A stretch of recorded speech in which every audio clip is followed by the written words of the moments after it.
कुछ अनुभव शब्दों से परे होते हैं।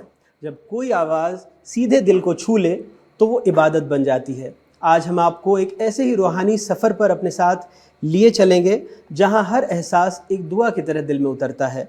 रेखा भारद्वाज की आवाज़ में एक अजीब सी खामोशी है, जैसे किसी सूफी दरगाह में बिखरी हुई कहानी।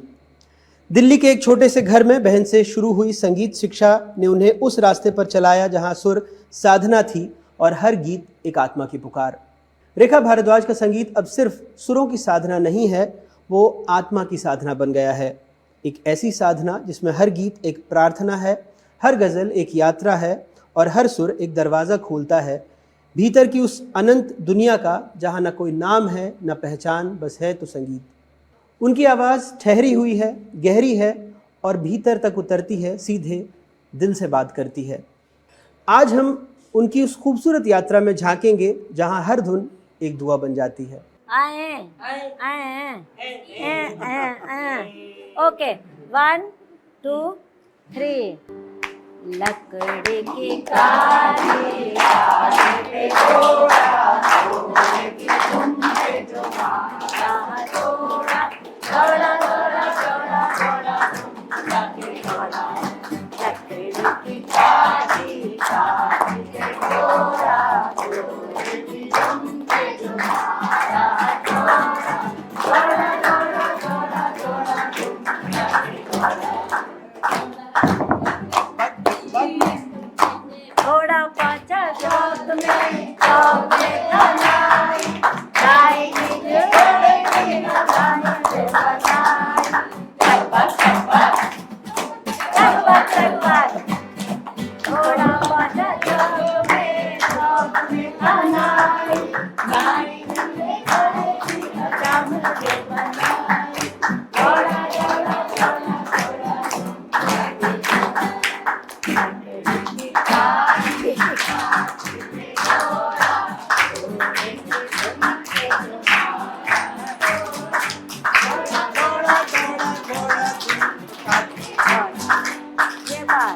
सबसे पहला मेरा सवाल यही है कि इन इतने प्यारे बच्चों के साथ कब से आपने काम शुरू किया और प्रेरणा कौन रहे? जैसे आप बता रही थी कि गुलजार साहब और एक नाटक आपने पृथ्वी थिएटर में देखा, तो संक्षेप में ज़रा उसके बारे में बताएं। तो गुलजार साहब यहाँ अनिल जी के साथ शुरू से जुड़े हुए हैं, आरुषि के साथ। और गुलजार साहब की एक कहानी है कप्तान चाचा, उसके ऊपर सलीम आरिफ ने प्ले किया इन बच्चों के साथ।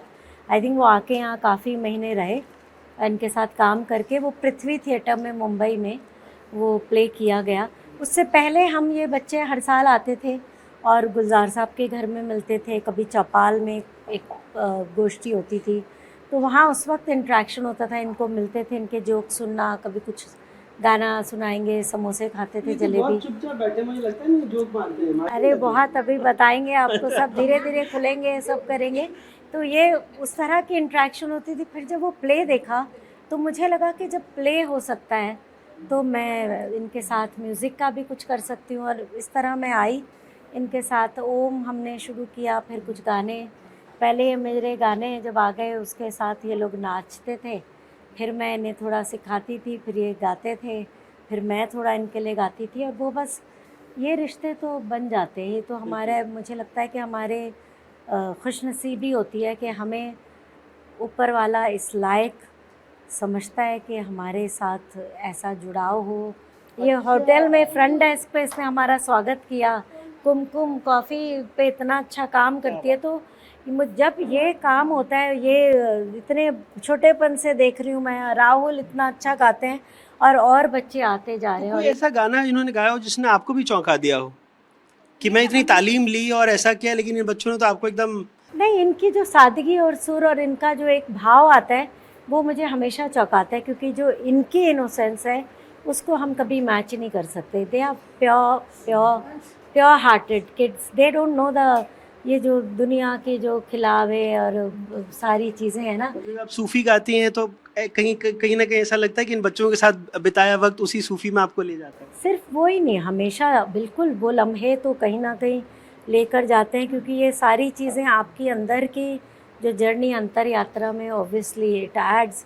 और मैं इनके साथ इतना सीखती हूँ कि इस सब के साथ ये लोग जितने खुश रहते हैं, इतना खूबसूरत गुलजार साहब ने एंथम लिखा है, क्योंकि और वो हम मानते हैं, क्योंकि अगर आप आरुषि में ख़ास तौर पे देखें, अनिल जी, उनकी जो पूरी टीम है, वो इन बच्चों के साथ इतने अच्छे से काम करते हैं, बराबरी का ऐसा इन्हें बिल्कुल फील नहीं कराते हैं। और इनको जितना कॉन्फिडेंस और सेल्फ रिलायंस इनको सिखाई गई है, जितना इनको इंडिपेंडेंट होना इनके लिए पॉसिबल है, वो सिखाया गया है। ये बहुत बड़ी बात है। तो वो इन्हें कॉन्फिडेंस देते हैं, वो इन्हें तैयार करते हैं।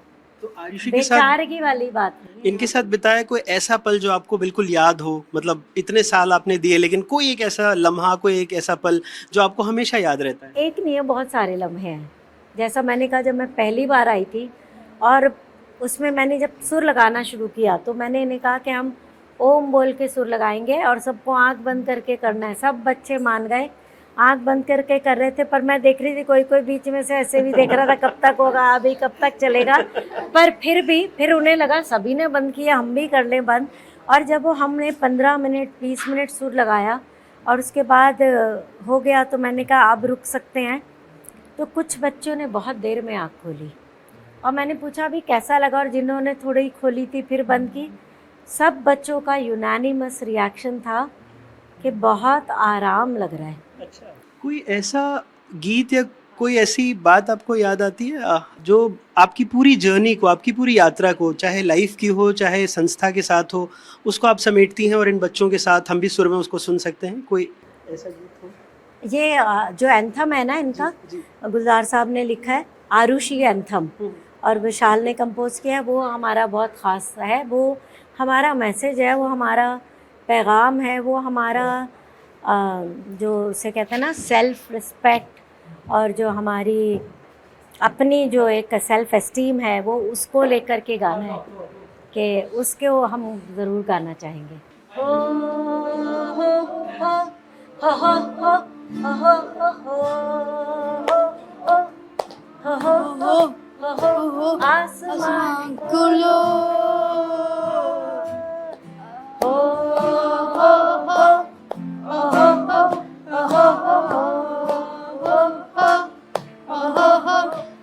हो आसमान खोलो, एक और आसमान है, इस जहां के बाद एक और भी जहान है। आसमान खोलो, एक और आसमान है, इस जहां के बाद एक और भी जहान है। हो हो हो हो हो हो हो हो हो हो।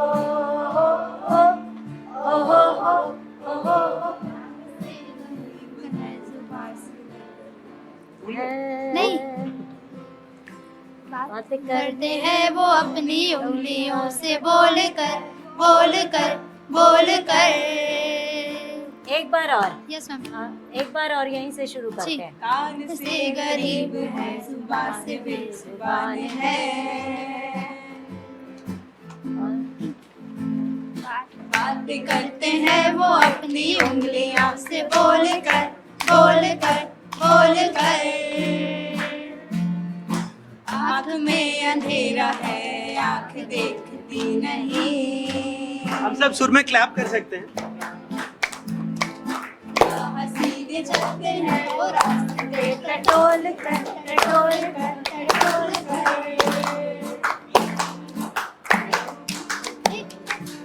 बहुत एक बार और। एक छड़ी निशान है, आरुषि निशान है। ओ हो हो ओ हो हो ओ हो हो ओ हो हो। एक छड़ी निशान है, आरुषि निशान है। इस जहां के बाद एक और भी जहान है। एक छड़ी निशान है, आरुषि निशान है। इस जहां के बाद एक और भी जहान है।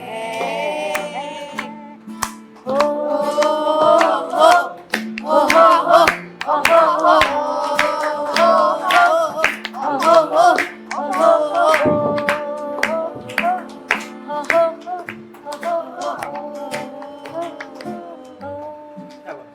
अब तो क्लैप कर देते हैं।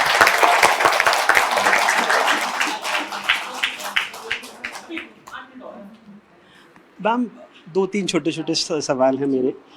जैसा मैंने आपसे कहा कि इंदौर से भी आपका नाता है, आपके गुरुजी जी, मैं इंदौर घराना फॉलो करती हूँ जी। क्योंकि उस्ताद अमीर ख़ान साहब जी। इंदौर घराने से रहे हैं। मेरुखंड ख़ास तौर पे उन्होंने अपनी गायकी में ज़्यादा किया, और मेरे गुरुजी पंडित अमरनाथ जी उस्ताद अमीर ख़ान साहब के सीनियर मोस्ट शागिर्द शागिर्द थे। थे। और बचपन में मैं कहीं पढ़ रहा था कि बेगम अख्तर से लेकर मेहदी हसन साहब और फरीदा जी। खानम वगैरह बहुत सुनती थी।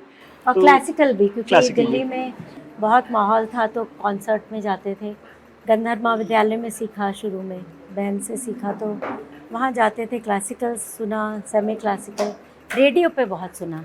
तो कोई ऐसा गीत जो जिसने आपको आपके दिल को बहुत गहराई से छुआ उस वक़्त?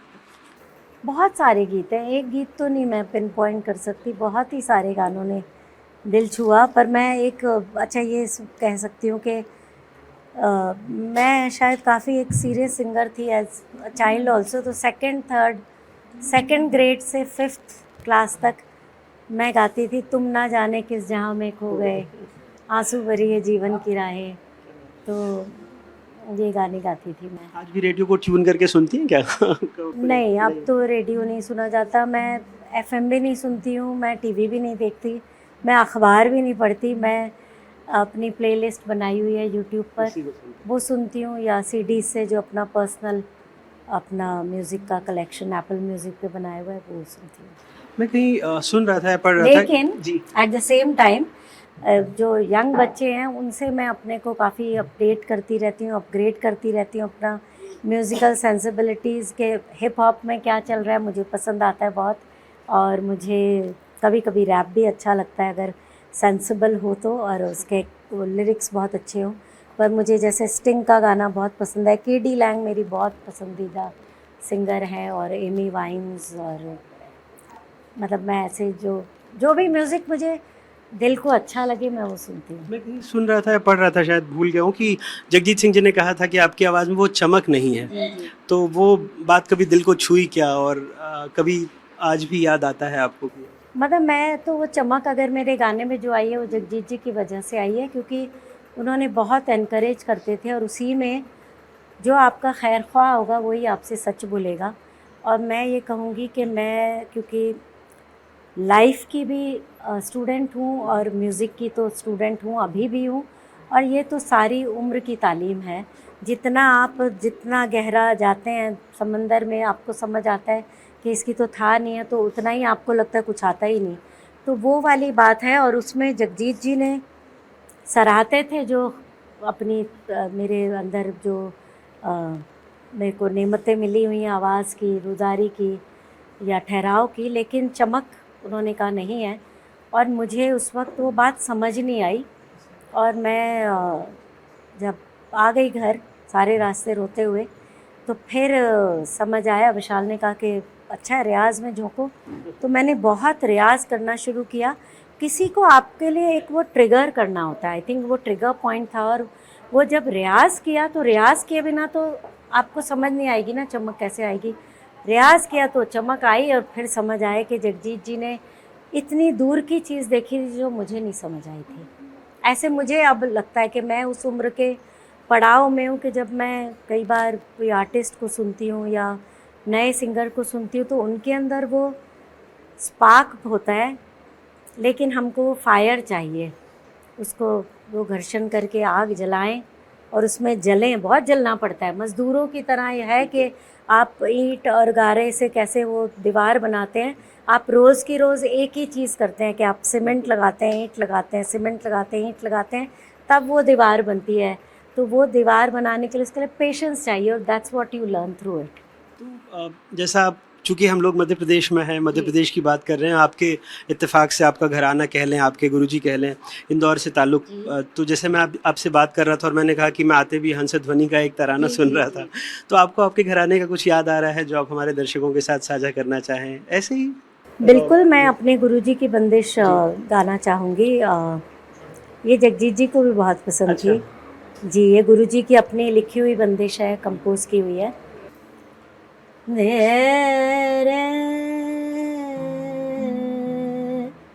दे रे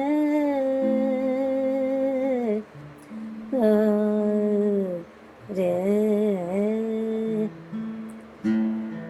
सुन रे सजनवा मोरे सुन रे सजनवा मोरे तुम बिन जैसे रहना वैसी भोर सुन रे सजनवा मोरे। ये कौशिक रंजनी में है बंदिश। और मध्य प्रदेश से मेरा बहुत ख़ास कनेक्शन है। मैं यहाँ सिंगनगढ़ वगैरह में घूमी हुई हूँ बहुत एक वक्त में। और ओशो हमारे जो मास्टर हैं वो हाँ, मुझे अगला सवाल भी वही था। कहीं आपको ये भी पढ़ा था कि शायद थोड़ी ये था कि विशाल जी की पत्नी के रूप में ही जानते हैं, फिर ओशो की भी बात कहीं आई। ये कोई वाकया था क्या? आप एक्चुअली गुलजार साहब के यहाँ ओशो दर्शन और ओशो टाइम्स आते थे और वो इतनी खूबसूरत प्रिंटिंग होती थी और उनमें बहुत अच्छी फ़ोटोग्राफी, वहाँ का जो कम्यून के नेचर के पिक्चर्स हैं। और उसमें फिर हम गुलजार साहब के यहाँ से वो मैगज़ीन मिल जाती थी, पढ़ते थे। विशाल कैसेट्स लाते थे, उसमें सुनना शुरू किया और वो सुनते सुनते बहुत ज़्यादा जिज्ञासा होने लगी और समझ आने लगा कि एक जो सूर्यास्त देखते हैं और वो एक उस वक्त जो एक झुटपुटे की एक उदासी होती है वो हमें नहीं पता क्यों है, वो कोई लॉन्गिंग है। अब पता लगा कि वो लॉन्गिंग है जो हमारा सोर्स है उससे मिलने की। तो ओशो कम्यून की उन मैगज़ीन्स में राजन साजन मिश्रा की, हरि प्रसाद चौरसिया की, इनकी तस्वीरें होती थी जो रेगुलर वहाँ जाके परफॉर्म करते थे। तो वो मेरे अंदर कहीं ये बात आई कि काश कभी मैं भी उधर उस माहौल में, उस काले ग्रेनाइट वाले और इतनी खूबसूरत स्पॉटलाइट के नीचे बैठ करके यहाँ कभी अपना गाना पेश कर सकूँ। अब मैं छोटे छोटे 2-3 सवाल आपसे पूछूंगा, आप चाहें तो बस एक शब्द में उसका उत्तर दे दें। ये थोड़े से हल्के फुल्के वाले कि अगर एक दिन के लिए आपको ओशो की जगह कोई सूफी दरवेश बनना पड़े तो सबसे पहले आप क्या करेंगे? सुबह सुबह गाना सुनाएंगे? गाना सुनाऊंगी? हाँ। नहीं, गाना नहीं सुनाऊंगी मैं, ने सुन करके और वर्ल्ड करूंगी जो मैंने कल सुबह सुबह किया था। और मैं ये भी बताना चाहती हूँ कि मैं अब इनायतिया सिलसिला फॉलो करती हूँ। मैं मुरीद हूँ उधर की और हज़रत इनायत खान साहब हमारे मुर्शिद, तो मैं वर्ल्ड करूँगी। अच्छा, ध्यान सत्र तो नहीं कराएंगी आप? जी, ध्यान सत्र तो नहीं कराएंगी? वो क्या होता है? ध्यान लगाने के लिए जो बहुत सारे विपश्यना ध्यान शिविर। जी बिल्कुल। जी, तो मैं ध्यान शिविर तो नहीं मुझे पता, अभी मेरी तो उतनी ऐसी अपनी हैसियत नहीं है, लेकिन जो भी प्रैक्टिसेस मैं कर रही हूँ, जो भी मैं ध्यान करती हूँ या सुर लगाती हूँ या जो ज़िक्र हम करते हैं, तो वो मैंने शुरू किया है। तो मैंने सोहबत नाम से अपना एक सर्कल शुरू किया और मैं अपना पहला सर्कल 26 अप्रैल को कर रही हूँ। मेरा एक छोटा सा और सवाल था, अगर विशाल जी, गुलजार साहब या संस्था के बच्चे अनिल जी के साथ आप बैठें और कोई गाना आपके लिए लिखना हो तो सबसे पहले आप इनसे क्या पूछेंगे? सबसे मिल करके एक कोई ऐसा सवाल जो आप पूछें, कोई गाना आपके लिए अगर उनको बनाना हो तो क्या पूछेंगे? मेरे ख्याल से इतने गाने बन गए, मैं कहूँगी आप सब ने जो मेरे लिए कर दिया तेरे इश्क में। क्या बात है, तो हम लोग गा लें एक बार तेरे इश्क में? चलिए चलिए। टाइम हो गया? अच्छा, बस एक गाना। अच्छा, डोरेमोन। मैं अच्छा एक देखिए ये बच्चे, आपको ये यही मिलेगी इनोसेंस कि वो आपको रुका रहे हैं कि आप बहुत देर हो गई, डोरेमोन का टाइम हो गया, आप मान नहीं नहीं, रहे। मैं माफ़ी मांगता हूँ आपसे, बस एक आखिरी गाना सुन के फिर ख़त्म कर लेते हैं, अगर आपकी इजाज़त हो तो। कर लूँ? मैम कह रही हैं बस लास्ट। थैंक यू मैम, इन्होंने इजाज़त दे दी। रेखा, तुम्हारा नाम क्या है? डोरेमोन। मुझे डोरेमोन भी आता है। Doraemon Doraemon. नहीं, उसका मेन गाना है मैं हूँ जियान, मैं हूँ बड़ा ताकतवर, पता है मेरे को याद है। आप भटक गए। तो चलिए। आखिरी जी। गा के खत्म करते हैं। आरुषि के लिए और मेरे बाबा गुलजार साहब के लिए, विशाल के लिए। तेरे इश्क में, तेरे इश्क में, हाय राख से रूखी कोयल से काली, रात कटे ना हिजरा वाली। तेरे इश्क में, हाय तेरे इश्क में, तेरे इश्क में, तेरे इश्क में आरुषी। क्या बात है, बहुत बहुत शुक्रिया आपका भी, इन प्यारे बच्चों का भी और आरुषि का बहुत बहुत शुक्रिया।